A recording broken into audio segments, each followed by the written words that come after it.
I would assume so. And we're going to start. Hi, my name is Paul DeLon. I'm a professor of environmental soil science at Texas A&M AgriLife Research at Vernon. I appreciate the opportunity to share some of my research with you today. I'll be talking about cover crops in Texas cotton and wheat systems, and some of the lessons learned and opportunities we've seen using cover crops. Most of the research I'll be sharing with you today has been conducted within the Texas Rolling Plains. I'll also share some information from the southern high plains of Texas and the Lubbock area. This is on the fringe of the semi-arid environment, highly variable climate, and monoculture dryland cropping systems are the norm, with wheat and cotton being the dominant systems. As cover crop management can impact some of the results you may achieve, I like to explain how we manage our cover crops in the research projects that I'll be sharing with you today. One, I always like to say we're not trying to produce an award-winning crop. We're not trying to make our cover crop better than our cash crop. We do not seed at full seeding rates. We're not trying to match what we may see in a farm magazine from another part of the country. We do not fertilize cover crops, and we plant after harvest. So for instance, for cotton, we plant after the cotton is harvested. We have tried some broadcasting into a standing crop, and I'll talk a little bit about that. Typically do not irrigate cover crops. I think 2 times in the last 13 years under drought conditions, we have irrigated to achieve a stand. We apply in-season herbicides to cover crops as needed and feasible. And this is something to think about if you're using a mixture versus a single species cover crop. But the bottom line is we hope to keep management as low as possible. So there can be a lot of management decisions you need to think about when you're selecting a cover crop. One, what is your goal? What do you want to achieve with that cover crop? And how will you manage that cover crop? There are several available resources, including your local NRCS field office, extension office, seed dealers, or soil water conservation district, for instance, within Texas. There's also a slew of online resources that have cover crop calculators, NRCS, seeding recommendations. All these things can be found online. So this is just a picture to take you through time frame over a course of a year. Again, in a wheat system, here we're planting a mixture after wheat harvest. This is that mixture coming up in standing wheat residue. And in this particular study, we use cattle to graze out the cover crops, and then terminated that cover crop with chemical or herbicide. And here we're planting into that standing residue with wheat.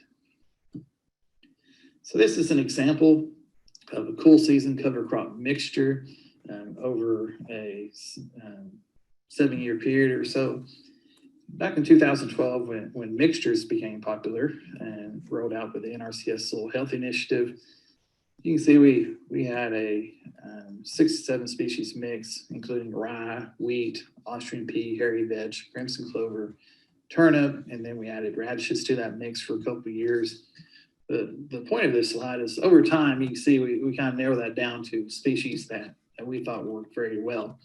Not everything was coming up, was performing well within that mix for various reasons, but from the get-go, we kind of knew that rye, wheat, pea, and vetch would work very well, and that's what we found out over the long term, and hence we've narrowed it down to those.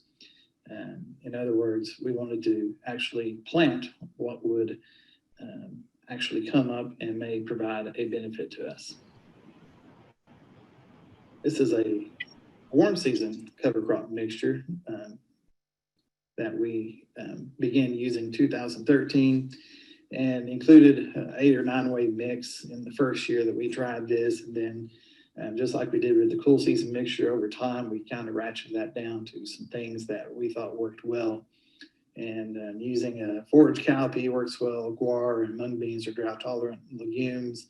And then using pearl millet, foxtail millets, sorghum Sudan grass, or forage sorghums worked very well. So again, over time, selecting cover crops that will give us an opportunity to be successful and to see some of the results that we would like to see in the cover crop program. This is an example of the effect of seeding rates on biomass production. So the recommendation for small grains for Oklahoma and Texas was about 80 to 90 pounds per acre was a recommendation by the NRCS. So we had always planted about 30 pounds per acre or less. So the question became, can you still have the same soil health benefits, the biomass production from these lower half seeding rates? So we looked at seeding right 15 in the blue, green is 30 pounds per acre, yellow 60 pounds per acre, and the red is 90 pounds per acre. And looked at biomass production over the last couple of years, 2019 to 2020. So you can see in 2019, we had optimum biomass production with the lower seeding rates at 15, 30 pounds per acre, is greater than 60, 90 pounds per acre. In 2020, we saw very similar among all these rates within about, 500 to 1,000 pounds per acre difference. But again, if you looked over the course of 2 years, we say, 30 pounds per acre is comparable to a 60 and 90 pounds. So that could provide us some cost savings, and the initial soil health things that we've looked at so far indicates that we're not sacrificing some of the ecosystem services by going at these lower rates. So this slide shows data from the Texas South High Plains in the Lubbock, Texas region. This slide is courtesy of Dr. Katie Lewis.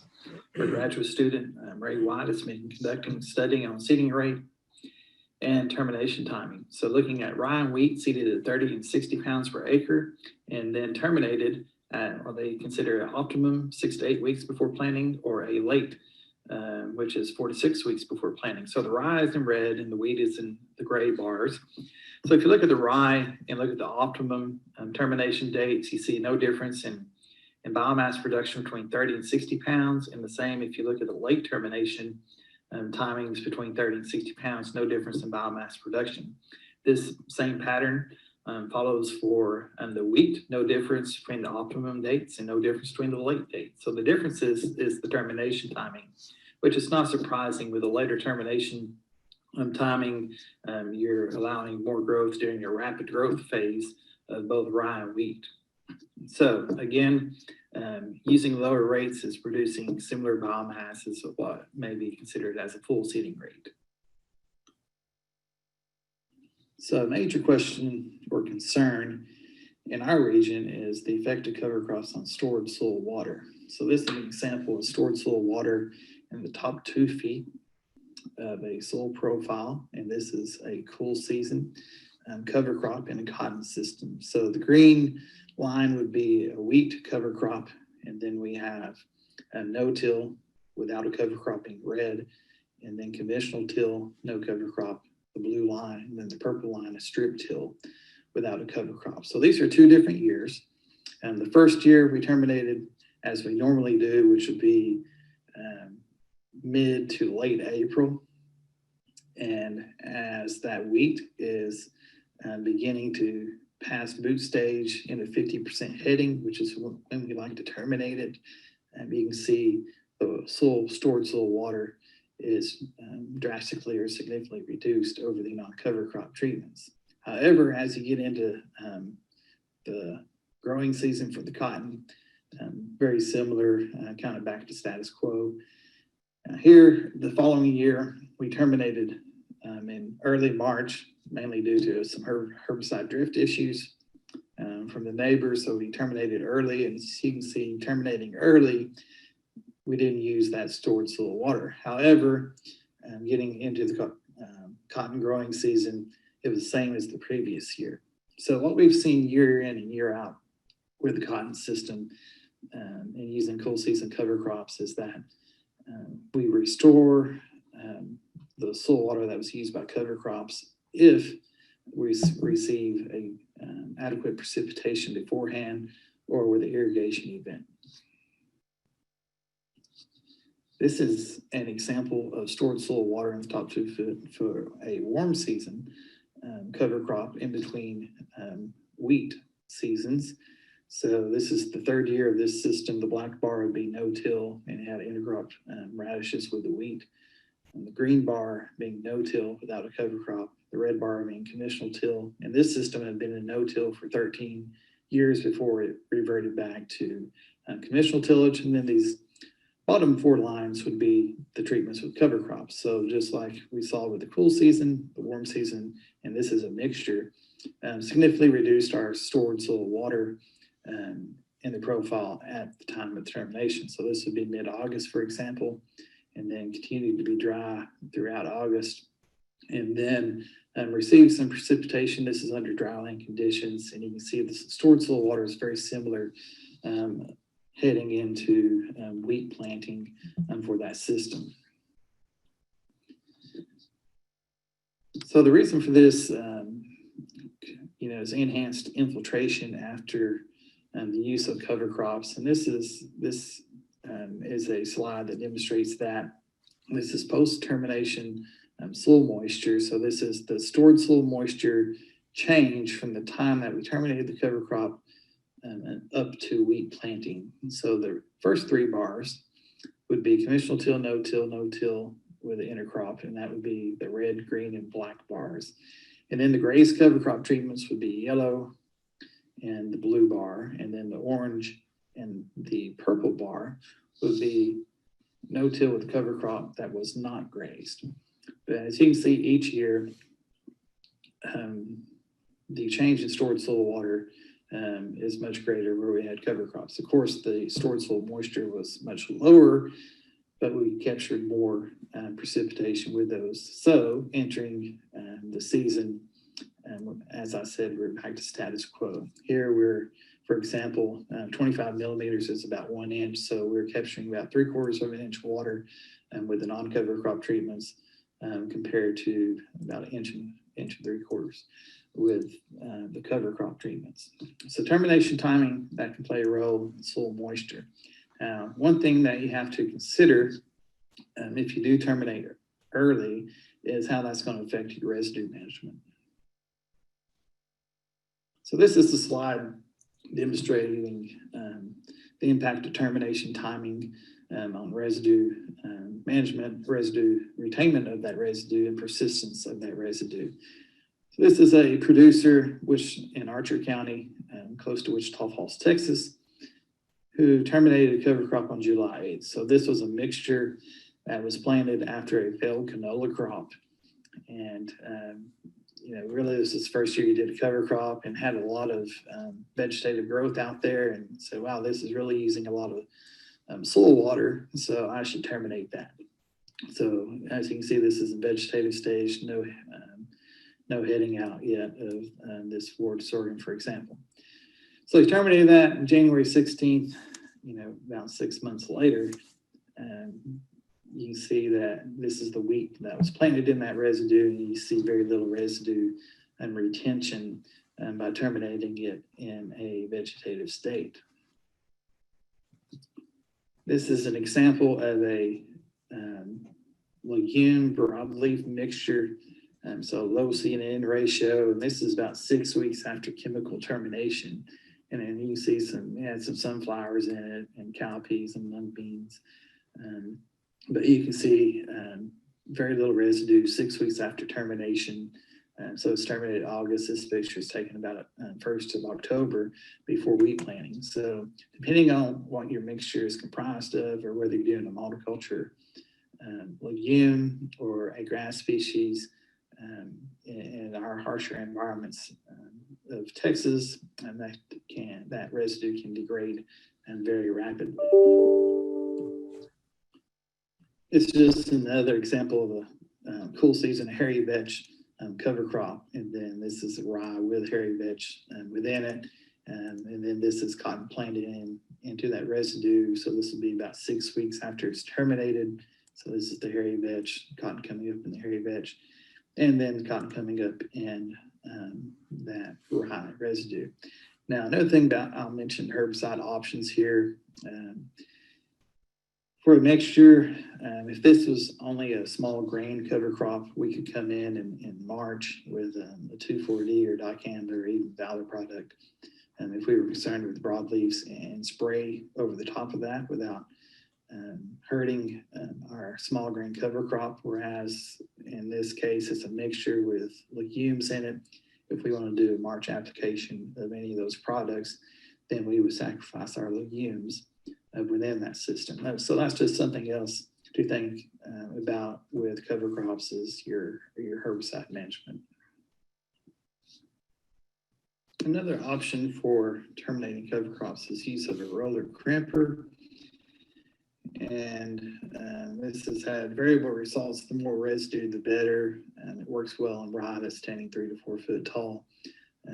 May be better for organic system, smaller acreage, but here it worked well, and it works well in combination with a herbicide program. We haven't had a lot of success with an organic system, for example, of a roller crimper being successful in entirely terminating the cover crop itself. This is a picture of a terminated rye cover crop that had been terminated via a roller crimper in combination with a herbicide application on April 20th, 2019. So this was terminated well past the boot stage, so it has some maturity on it. And as you can see by the picture, you may guess with the open cotton bolls, this was later in the season on August 30th, 2019. So this residue will continue to persist for another 12 to 18 months in the environment and give us some lasting residue that will give us protection of the soil surface. So another potential tool to aid in the termination of cover crop is the use of grazing. So we conducted a grazing trial of a warm season mixture at 2 seeding rates, 25 and 50 pounds per acre. As you can see with these 2 different seeding rates, we produce very similar biomass, which is similar to what I've showed earlier with the cool season cover crops. Well, producers were interested in grazing cover crops. One, can they have some economic return for their investment in the cover crops? And 2, for residue management. So we grazed about 40 cow-calf pairs. We had 8 1-acre strips over about a 5 to 6 day period. So this was a somewhat aggressive grazing intensity. And then after grazing, we terminated with a chemical. And then this is the resulting wheat stand from that the grazed plot. Now we are also looking at grazing potential of cover crops following cotton. And we are looking at broadcasting cover crops into standing cotton. Now, at this point, we have not had a lot of success in our environment by broadcasting cover crops in cotton. One, due to lack of precipitation, and it really makes for a pretty good dove food plot, which is not doing us any good. We've also looked at tilling that in an organic system, and doing that in September, we've had some stands, but it turns off hot, and those cover crops have decided to the heat as well. So we've had poor luck, and I've heard of others that have had success by doing that very thing, broadcasting cover crops into cotton and having very good stands. So we just have not had a lot of luck with that, and there's increased risk by broadcasting cover crops. But with this aggressive grazing, the question is, well, are you removing too much residue, and does that impact some of the soil health benefits? So this is a slide showing some microbial measurements and active carbon measurements from a system. The first bar on these graphs would be a wheat fallow, summer fallow system, and then left to right, cowpea, early and late terminated, mung bean, early and late terminated, a mixture that was early and late terminated, so that's about a 30-day difference in termination, and then a mix that was hayed, so all that residue is moved off of the system. But for the microbial biomass and bacterial biomass, you can see the later terminated cover crops had higher microbial biomass and bacterial biomass, showing perhaps that a longer living root will result in more microbial activity in the soil. So sometimes our cover crops can look not all that great above ground, and we're wondering what's going on. So this example, this is pearl millet, and this is above ground biomass, only about 2.5 to 3 foot tall. But if you look at what's going on below ground, you can see that root mass is about 5 to 6 feet long. So the root mass was double the above ground height. And this occurred over a growth period of 60 days. So it's not always about what's above ground, but you have to remember there's a lot going on below ground as well. So I'll wrap up with a few yield slides and net return slides, but this is the impact of cover crops on wheat yield. So the left bar, the wheat, that would be a wheat fallow system compared to cowpea, mung bean, and a mixed species cover crops. 2017 was a wet year, but if you look at the standard being the wheat fallow system, none of the treatments resulted in a lower wheat yield than that wheat fallow system. And in a dry year, the pink bars in 2018, you can see there's only one treatment that resulted in a significantly lower yield than the fallow treatment. That was the double crop cowpea that was harvested for grain. So in most of our studies we've conducted, it's been the in-season precipitation that has made the wheat crop rather than stored precipitation during the summer fallow period. Looking at some economics of a dryland wheat system. So the first two columns would be conventional till, no-till without a cover crop. And then the fifth one would be no-till with an intercrop. So the third, fourth, sixth, and seventh columns would be cover crops. So 2015, just for an example, our grazed cover crop, which would be right in the middle of your screen, and then the next to last, or the last bar, gave us the same net returns as the systems without a cover crop. So our economists concluded that grazing summer cover crops increased net return by $38 to $44 per acre compared to non-grazed cover crops. 4-year net return for dryland cotton systems, looking at crimson, clover, mixture, wheat, pea, vetch, cover crops compared to no cover crops. No significant difference in net returns over a 4-year average. Although we were seeing reduced net returns, they were not significantly different. Under pivot irrigation over a 6-year average, this is black bar would be cost, gray bars would be net return for no-till and conventional till without cover crops, then a wheat cover crop and a mixed cover crop. Total costs were higher with a cover crop, but our net returns were not different compared to the non-cover crop treatments. Subsurface drip irrigation system, we do not have net returns, but I'll show you the lent yields over a 6-year average again for conventional tillage, strip till, no-till, and no-till with wheat cover crop. Over that 6-year average, we saw significantly greater lent yields with a wheat cover crop over our conventional till and our strip tillage system. So in conclusion, I always like to say manage for your system and your goals. Cover crop selection, seeding rates, termination management, and other factors can affect cost, residue, and performance of not only your cover crop, but also your subsequent cash crop. Mixed cover crops have not provided a consistent advantage in terms of yield, net returns, water use efficiency, and ecosystem services compared to monospecies cover crops. Initial results have shown lower than full seeding rates can provide optimum biomass production without sacrificing soil health benefits. Cover crops use stored soil water, but they also increase infiltration. Therefore, it's kind of status quo when it comes to soil water if you have the adequate precipitation. Cover crops have not negatively affected wheat and cotton yield and net returns over the long term in our systems. With educated, which may mean flexible management decisions, cover crops can be successfully implemented. So with that, I thank you for your attention today. And if you have any questions or discussion, or if I've confused you further, which may be possible, please don't hesitate to contact me. My number is listed there as well as my email address. Again, thank you. All right. We got that. Do we have any questions? I'm trying to bring this back up. Do we have any questions for Paul?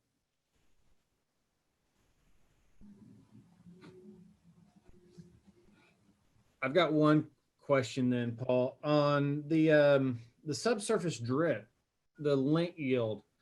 Is that due to a dry surface and getting a stand, or I noticed that with the drip you had a little bit of a negative impact on lint yield once you had a cover crop in the system? Um, let's see. Well, over the average, yeah, we did improve with cover crop. Is that, did the question say they thought we had a reduction in the yield? lint yield was lower with the cover crop than with the conventional till and no till on the 4 or 6 years? One of your very last slides. Okay. Well, where we saw a little bit reduction was in the dry land system. Okay. And I should have mentioned that that's an unfertilized system. Gotcha. So we were seeing the benefits of legumes. So one, it's unfertilized, and one, it's dry land. So lower yields and, more soil water dynamics there. So we saw a little bit of a hit in yield there. And on our drip system, in our either irrigated system, pivot or drip, we actually saw a 6 to 10% increase in lint yields with a cover crop. In those systems, the pivot's been in place 6 years. The drip has been in place for 12 years. So that was years 6 through 11 of that system. But we've seen improved infiltration on those and better water use efficiency in the irrigated systems with a cover crop. Gotcha. All right. Are there any other questions for Paul at this point? Brian, you know that I have one. I'm always got a question. Thank you, Paul. Talk to us a little bit, expand about how the previous cash crop affected the research going into the next year. I noticed in one slide you talked about the previous crop was failed canola, and I've experienced of seeing the yield bumps and things happening a little bit different behind canola than some other crops. And can you just kind of talk a little bit more about how that might have what you've seen? Some of it may be anecdotal at this point. Right. And I guess we've seen several different scenarios there, Jimmy. And I would say one thing I would say about use of cover crops is, been doing this since 2008, and everybody wants to know if cover crops have, reduced yield. And what we've seen is we've never been able to, we've had crop failures, but when we had a crop failure, it's been across the board. So it's been where we have a cover crop or no cover crop due to drought. So we never have been able to say, okay, we had a cover crop that pulled all our moisture out of the ground, and that's why we were unable to have a crop. In some cases, some years where we had a summer cover crop and we grazed that, or we did a double crop like a guar or cowpea, that was actually our best producing crop for the year because we had drought in the fall and we didn't have a wheat crop. So it's going back and forth across the board. But if we have a failed crop like that failed canola crop, or if we have a poor cotton crop, sometimes that allows us to get a cover crop in a little bit earlier and a little bit better established and better growth on that cover crop. But that didn't entirely answer your question, probably confused it, but we kind of been all over the board with that as far as the subsequent crops. Now in wheat crop, one thing I will say, one year we took a big hit in wheat yields, and we came off a pretty good wheat season. We had a warm season cover crop, and then we had a drought in late summer and late fall. So we let that cover crop go a little longer. And what happened is we had a mixed species, and a lot of the legumes had matured out and had kind of died off. And then we were left with millets and sorghums in there. And our C to N ratio got really high, about 50-1. And then it was dry through the fall, and we had about a 10 bushel per acre hit on our wheat yields when we allowed our cover crop to really mature out and have a real high C to N ratio. So that's a scenario where we had a big impact. That was the year we had the biggest impact on yields. But anyway, maybe what I'm hearing from you is that if you, given the baseball analogy, if you swing and miss, cover crops give you a second time at bat. that would be a good analogy. I like that. Okay. I'll write that down. I'll use that later. Okay. All right, guys.